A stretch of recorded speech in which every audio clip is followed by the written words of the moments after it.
Welcome back to my channel. ഇന്ന് നമ്മൾ discuss ചെയ്യാൻ പോകുന്നത് അനലിറ്റിക്കൽ പെറ്റി ക്യാഷ് ബുക്ക് എങ്ങനെയാണ് പ്രിപ്പയർ ചെയ്യാന്നുള്ളതാണ്.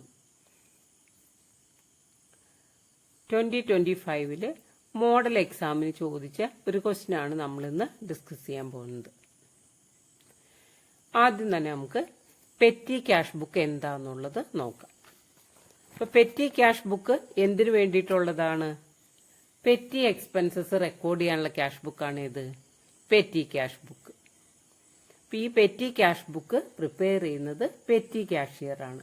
നമുക്ക് വൺ വേർഡ് ക്വസ്റ്റ്യൻ ആയിട്ട് ചോദിക്കുന്ന ഒന്നാണ് പെറ്റി ക്യാഷ് ബുക്ക് പ്രിപ്പയർ ചെയ്യുന്നത് ആരാണെന്നുള്ളത്. അതുപോലെ തന്നെ നമുക്ക് അറിയേണ്ട ഒരു ടേമാണ് ഇംപ്രസ്ഡ് സിസ്റ്റം. ഇംപ്രസ്ഡ് സിസ്റ്റം എന്ന് പറഞ്ഞാൽ എല്ലാ മാസവും ഓപ്പണിംഗിൽ ഒരേ ബാലൻസ് മെയിൻറ്റെയിൻ ചെയ്യുന്നതിനെയാണ് ഇതെന്ന് പറയാ ഇംപ്രസ്ഡ് സിസ്റ്റം എന്ന് പറയുന്നത്. ഇനി നമുക്ക് പെറ്റി ക്യാഷ് ബുക്ക് എങ്ങനെയാ അതിന്റെ ഫോർമാറ്റ് എന്താന്നുള്ളത് നോക്കാം.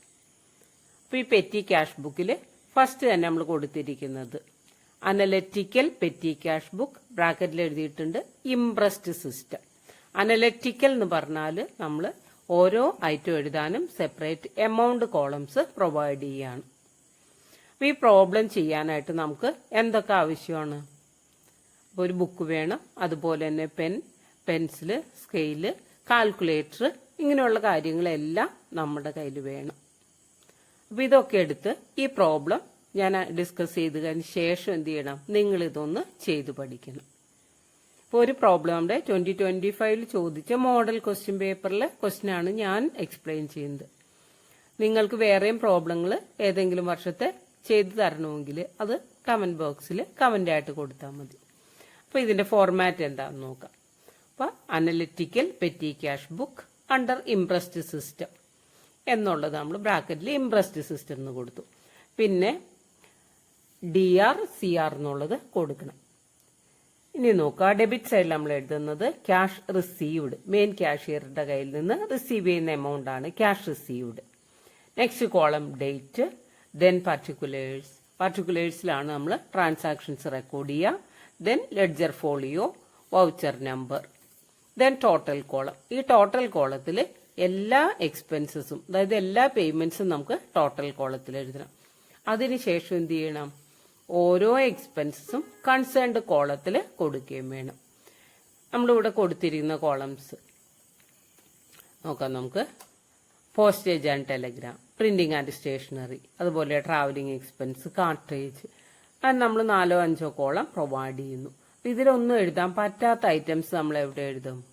സൺട്രീസ്. ലാസ്റ്റ് കോളം നമ്മൾ സൺട്രീസ് അല്ലെങ്കിൽ ജനറൽ, മിസലേനിയസ് എന്നുള്ള ഹെഡിൽ കൊടുക്കും. അപ്പൊ ഈ ഹെഡിലൊന്നും ഉൾപ്പെടുത്താൻ പറ്റാത്ത ഐറ്റമാണ് നമ്മൾ ആ കോളത്തിൽ എഴുതാം.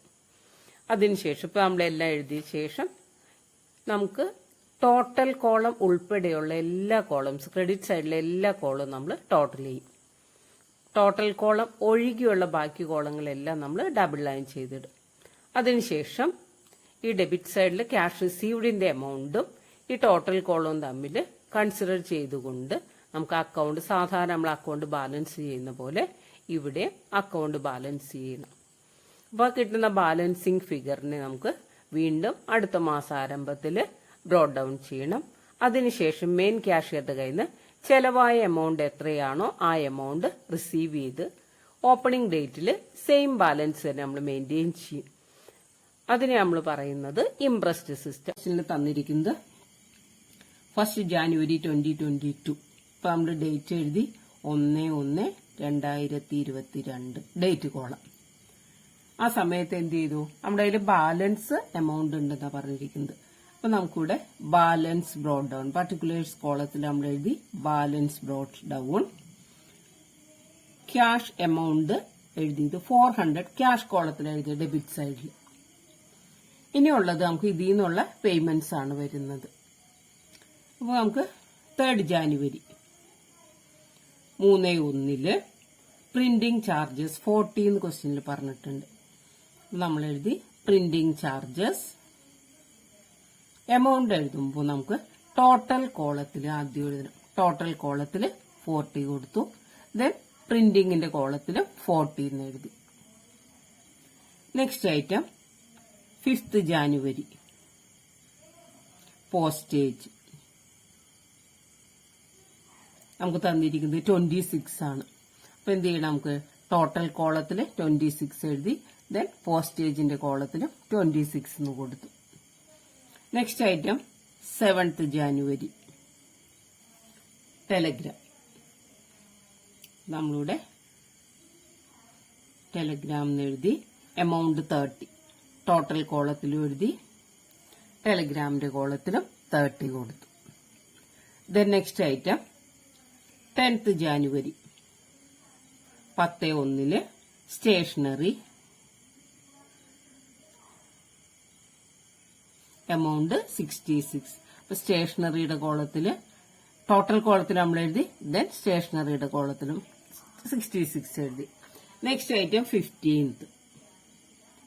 15th January railway fair.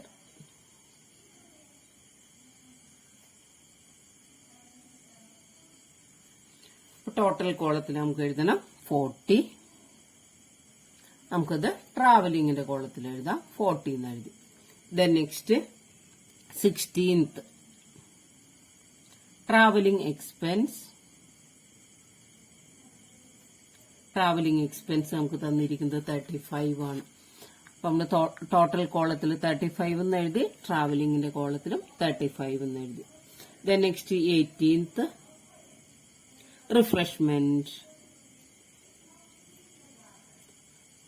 33. അപ്പൊ നമുക്ക് എന്ത് ചെയ്യണം, ടോട്ടൽ കോളത്തിൽ എഴുതി. നമ്മൾ റിഫ്രഷ്മെന്റിന് കോളൊന്നും കൊടുത്തിട്ടില്ല, അതുകൊണ്ട് നമ്മൾ 33 ഈ ജനറൽ കോളത്തിൽ എഴുതി.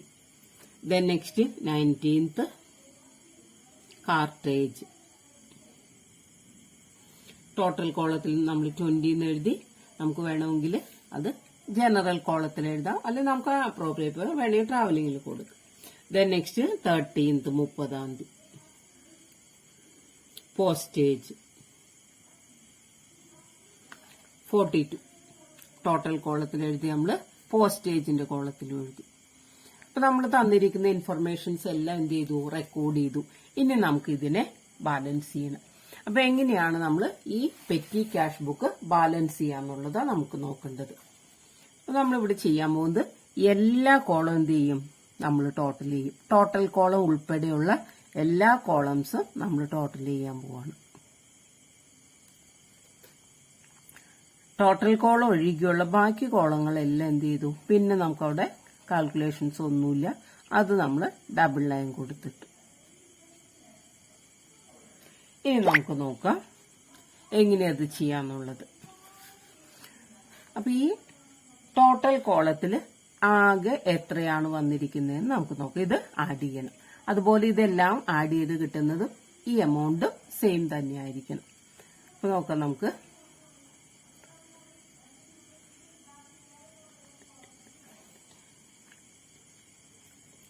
2, 4, 6, 8, 11, 3, 14, 18, 6,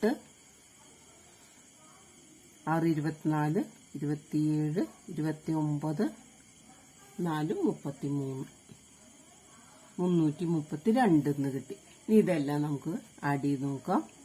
106, 68 എന്ന് കിട്ടി, 30 എന്ന് കിട്ടി, then 75, 53.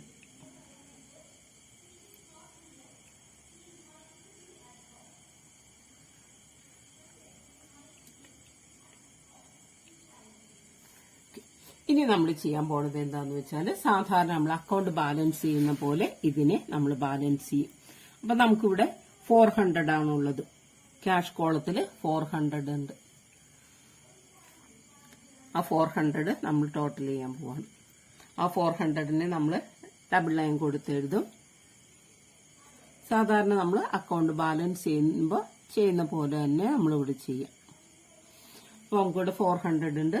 ഈ 400നെ നമുക്ക് ഇറക്കി എഴുതാം. ഇതിന്റെ നേരെ തന്നെ വേണോട്ട് ചെയ്യാനായിട്ട്.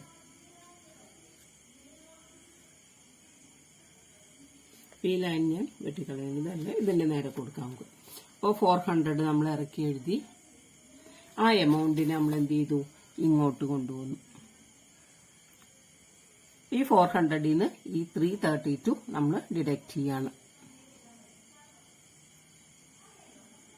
68 നമുക്ക് എന്ത് ചെയ്തു, ബാലൻസ് കിട്ടി.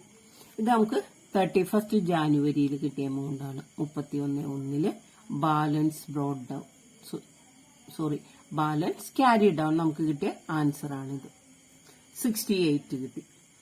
ഇനി നമുക്ക് ചെയ്യേണ്ടത് ഈ ബാലൻസിങ് ഫിഗറിനെ നമുക്ക് എന്ത് ചെയ്യണം, ബ്രോഡ് ഡൗൺ ചെയ്യണം. അതായത് നമ്മൾ ഇനി ചെയ്യാൻ പോകുന്നത് എന്താന്ന് വെച്ചാൽ ഈ എമൗണ്ട് നമ്മൾ ഇങ്ങോട്ട് മാറ്റുകയാണ്. 1 ഫെബ്രുവരി 1-2 ബാലൻസ് ബ്രോഡ് ഡൗൺ എന്ന് പറഞ്ഞ് നമ്മൾ ഈ എമൗണ്ട് 68 ഇങ്ങോട്ട് എഴുതി. അതിനുശേഷം എന്ത് ചെയ്യണം, അന്ന് തന്നെ മെയിൻ ക്യാഷ്യറുടെ നിന്ന് ക്യാഷ് റിസീവ് ചെയ്യുക. അതായത് ഈ ചെലവായ 332. അപ്പൊ ആ എമൗണ്ടും കൂടി നമുക്ക് ഇവിടെ കാണിക്കണം. ഇങ്ങനെ നമ്മൾ analytical petty cash book prepare ചെയ്യുന്നത്.